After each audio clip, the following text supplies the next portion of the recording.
Okay, so today's tomato review is going to be on the Gezahnte tomato. And this year it did quite well. I got quite a few tomatoes out of it. And they're all looking great. So it would have probably produced more if I was actually able to keep the plant from getting blight and grow all the way to the end of the season. I probably would have got 2, maybe even 3 times what you see here. And you probably can't see it, but there's about 2 dozen or so tomatoes here. And they're all of good size. They're all, you know, like this. I mean, this is like a 1.5 pound tomato right here. If you can see that in the camera, look at that. That is a gorgeous tomato, guys.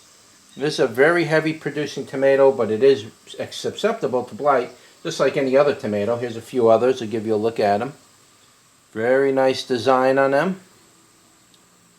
Some people would consider this variety of tomato as an ugly tomato. I don't think they're ugly at all. I think it's quite beautiful. Isn't that a beautiful tomato? It's the bottom.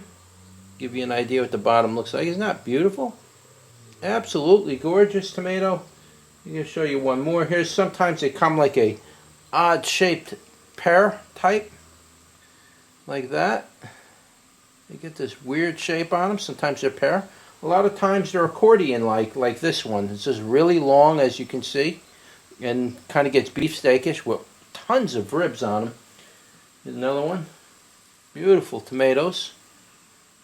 Averaging about maybe 3/4 pound to roughly over a pound, maybe 1.5 pounds. I wouldn't say they're 2 pounds, only because these are hollow tomatoes, so there's not that much water weight in them. Look at that gorgeous tomato. Isn't that gorgeous? Just a very gorgeous tomato.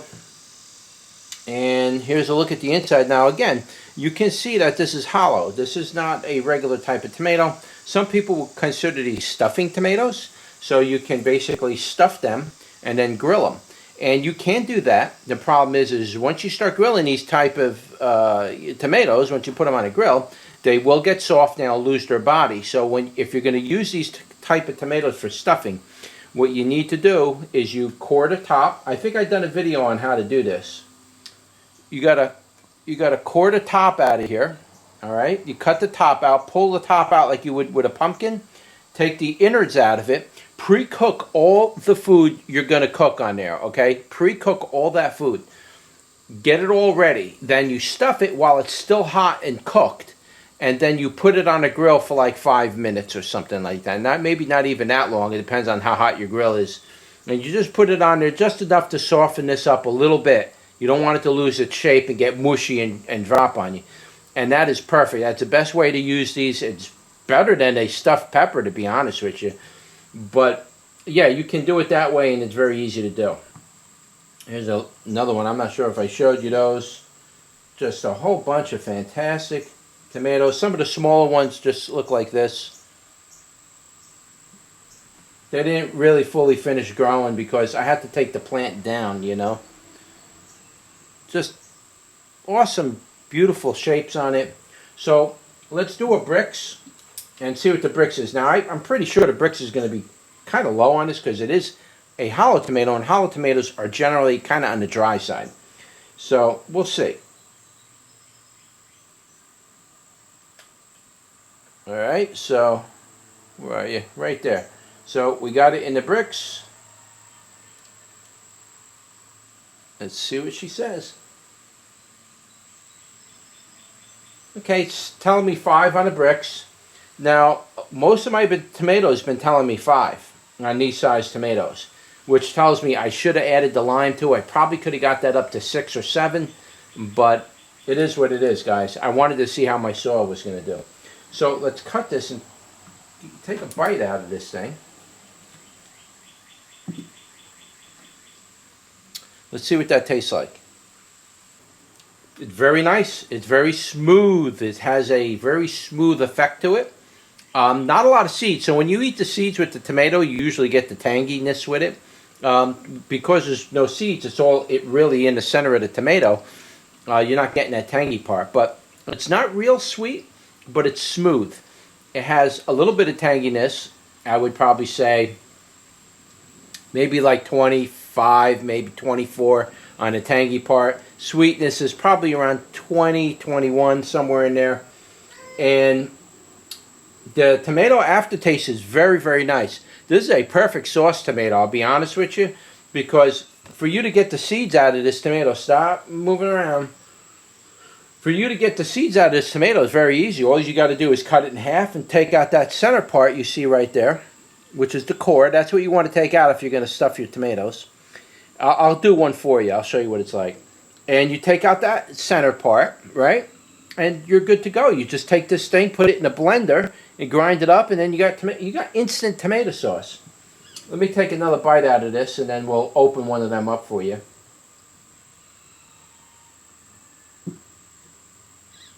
We'll get one with some seeds in there. I think there's not much seeds on there. There's some seeds on this one. See, with me, I personally like the seeds in my tomatoes because it gives it a real tangy flavor, and I like that tangy flavor. I don't like just eating the meat part of the tomato. I like to have that tangy flavor with it. So, you know, the balance is good. So I did have a little bit of tanginess on it with the seeds just now, but the balance is great with the seeds as far as I'm concerned. It went very nicely. The aftertaste is very, very nice. Does leave, it's not very strong in the aftertaste, but it does leave an aftertaste. It says very mellow. So it's not very potent that way. So let me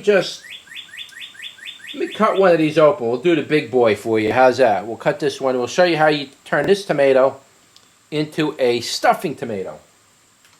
So basically you want to take your knife like this.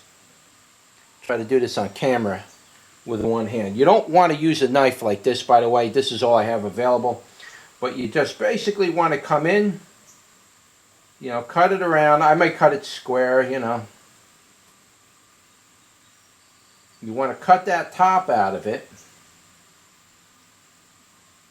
And you kind of want to cut down inside the tomato a little. Now, hollow tomatoes, there's ribs in there, and you want to get past those ribs. I may have cut into this tomato too deep. That's the wrong knife to use, by the way. Definitely the wrong knife to use. Well, anyway, I tried. Yeah, I couldn't do it with this one. This one really wasn't that hollow on the inside. The other ones were hollow. We'll do it with this one. Okay, so if you want to just turn that into a stuffing tomato, you just basically cut. You know, just basically cut around. Don't want to use a knife like this. It's too big. Just to give you an idea on what you do to make a hollow tomato. A lot of times you can pull it out in one shot. And this one still has a core a little bit in there. Just take a spoon and scoop it out. I'm able to pull the whole core out of it. It's just I'm having a hard time because I'm videotaping. If I wasn't videotaping, I'd have that core out in one easy piece. And then you just take the top, stuff it with your food, and just take your top and put it right back on top of it. It's absolutely gorgeous.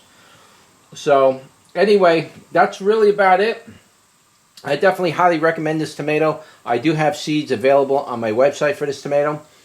You can pick them up at hrseeds.com. Don't forget to like, share, and subscribe, and I'll see you on the next one.